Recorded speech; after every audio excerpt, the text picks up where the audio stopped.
گناہ سے توبہ کرنے کے علامہ ابن سیرین رحمہ اللہ نے 10 اسباب ذکر کی ہے۔ جب وہ 10 اسباب بندہ اختیار کر لیتا ہے تو اللہ تبارک و تعالی اس کے گناہ کو مٹا کے معاف کر دیتا ہے۔ سب سے پہلے جو بیان کیا گیا ہے وہ توبہ ہے، اور توبہ ندامت کو کہتے ہیں، انما التوبۃ الندامہ، یا دوسری تعریف جب آتی ہے تنزیہ القلب عن الذنب، کہ بندہ گناہ سے اپنے دل کو صاف کر لے تو اس کو توبہ کہتے ہیں۔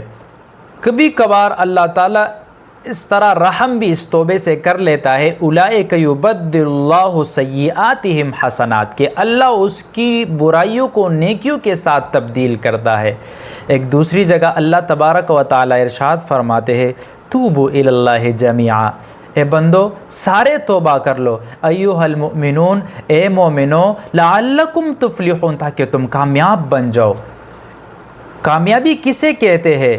یہ فلاح کسے کہتے ہیں؟ یعنی ایسی کامیابی جس کے بعد ناکامی نہ ہو، ایسی قبولیت کی جس کے بعد رد نہ ہو، اور اللہ کی ایسی قربت کے جس کے بعد دوری بندے کو محسوس نہ ہو۔ توبہ ہم نہیں کرتے، اکثر لوگ کہتے کہ ہم سے گناہ ہوتا ہے، بار بار ہوتے، تو جتنا گناہ ہو جائے اس کے بعد توبہ کرنے سے اللہ بندے کے گناہ معاف فرماتے ہیں۔ اس کی مثال اس طرح ہے کہ جب کپڑے میلے ہو جائے، گندے ہو جائے، تو ہم صابن سے اس کو صاف کر لیتے ہیں۔ اگر جسم پہ اس کو اس طرح چھوڑ دیا جائے تو پھر وہ خراب ہو جاتے، وہ کپڑا بالکل ختم ہونے کے لائق ہو جائے۔ کبھی کبھار تو اس سے اتنی بدبو آنی شروع ہو جاتی ہے، لیکن پھر بھی بندہ کپڑے تبدیل کر کے اس کو صاف کرتا ہے۔ اس طرح انسان کا یہ جسم ہے، دل ہے، جب یہ گناہ کر کر کے یہ بدبوئی شروع کرتے ہیں، اس سے پھر فرشتے بھاگتے ہیں، رحم کے فرشتے بھاگتے ہیں۔ پھر ہم کہتے کہ توبہ کیسے نکالیں؟ ایک مثال دیتے، جیسے صوفیاء فرماتے کہ ایک بندے کے ساتھ 10 مٹھائی کے دانے لا کے رکھ دے، اس کو بتا دے کہ اس ایک میں زہر ہے، تو وہ 1% بھی نہیں کہے گا۔ وہ کہتے کہ جو میں اٹھاؤں شاید اس میں ہو، تو 1% بھی وہ اس کا بھروسہ اس پہ نہیں ہوتا کہ یار میں جو اٹھانے والا ہوں اس میں زہر نہیں ہے۔ تو اسی طرح گناہ کر کے توبہ بھی کر لیا کرے، جتنے بھی گناہ ہوتے تو اس وقت توبہ کر لیا کرے، اللہ رحم فرمائے گا۔ دوسری سبب جو اس نے بیان کی ہے تو وہ استغفار کی ہے، کہ بندہ استغفار پڑھ لیا کرے۔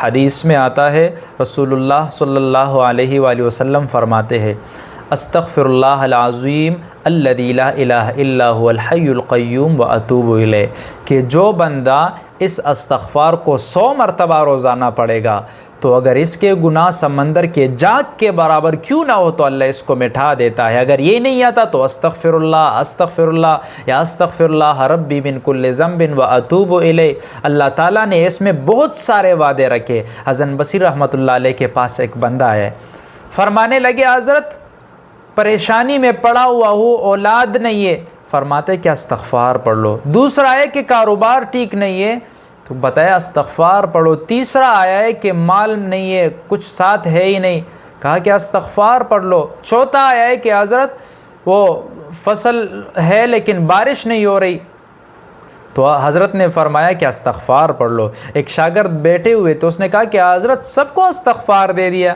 تو انہوں نے بتایا کہ اللہ نے خود ارشاد فرمایا ہے فَقُلْتُ اسْتَغْفِرُوا رَبَّكُمْ إِنَّهُ كَانَ غَفَّارًا، ایک تو گناہ معاف کر دے گا، يُرْسِلِ السَّمَاءَ عَلَيْكُمْ مِدْرَارًا وَيُمْدِدْكُمْ بِأَمْوَالٍ وَبَنِينَ وَيَجْعَلْ لَكُمْ جَنَّاتٍ وَيَجْعَلْ لَكُمْ أَنْهَارًا۔ یہ سارے وعدے اللہ نے استغفار میں رکھی ہے، اور استغفار نیک اعمال کے بعد بھی بندے پر کرنا ضروری ہوتا ہے، کہ جب بندہ وضو کر لیتا ہے تو کچھ گناہ تو منہ دھونے سے دھل جاتی ہے، ہاتھ دھونے سے وہ گناہ نکل جاتی ہے، لیکن اس کے بعد بھی استغفار پڑھنی ہے کہ وہ قبول ہو جائے۔ اگر نماز پڑھ لے، رسول اللہ صلی اللہ علیہ وآلہ وسلم کا معمول ہی یہی تھا کہ نماز کے بعد 3 مرتبہ استغفار پڑھ لیتے، کیونکہ ہمارا نماز، ہماری عبادتیں وہ بہت کمزور ہے، لیکن جب اس کو اللہ قبولیت کا درجہ دیتا ہے تو وہ اس وجہ سے دیتا ہے کہ ہم استغفار کر لے کہ اللہ ہم نے یہ اعمال کیے ہیں وہ آپ کے شان نشان نہیں ہے،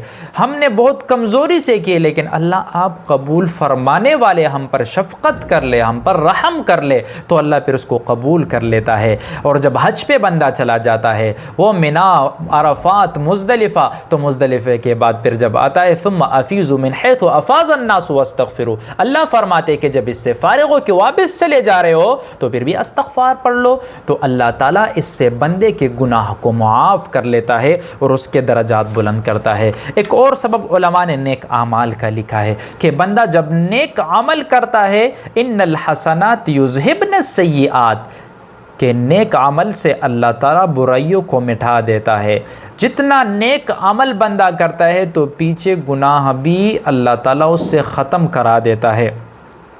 اللہ والوں کی ایک عجیب داستانیں ہیں، کیونکہ وہ دنوں کو بھی اللہ کو یاد کرتے، ہر لمحے میں، ہر فکر میں، رات کو تہجدیں پڑھتے ہیں، اللہ کو یاد کرتے ہیں، لیکن جب وہ فوت ہو جاتے، کیونکہ وہ بتاتے ہی ہے کہ ہمارا آرام قبر میں، دنیا میں نہیں ہے، جب وہ قبر میں رکھ دیے جاتے ہیں تو پھر ایک فرشتہ آئے گا، حدیث میں آتا ہے، اس کو بتائے گا نم کنوم العروس، سو جا اس طرح سونے کے ساتھ کہ جس طرح دلہن سوتی ہے۔ علماء نے لکھا ہے کہ دلہن کے ساتھ اس کی تشبیہ اس لیے دی گئی کہ دلہن جب سو جاتی ہے تو اس کو شوہر کے علاوہ کوئی نہیں اٹھاتا اسی رات، تو اللہ تعالیٰ پھر اس بندے کو اٹھائے گا اور کوئی اٹھانے والا، اذیت دینے والا، تکلیف دینے والا کوئی نہیں ہوگا۔ جب محشر کا دن آئے گا اس کو انعام ملے گا تو اللہ اس کو اٹھا کے عزت کے ساتھ رخصت کر لے گا کہ آپ جنت چلے جائے۔ تو یہ نم کنوم العروس کا مطلب یہی ہے۔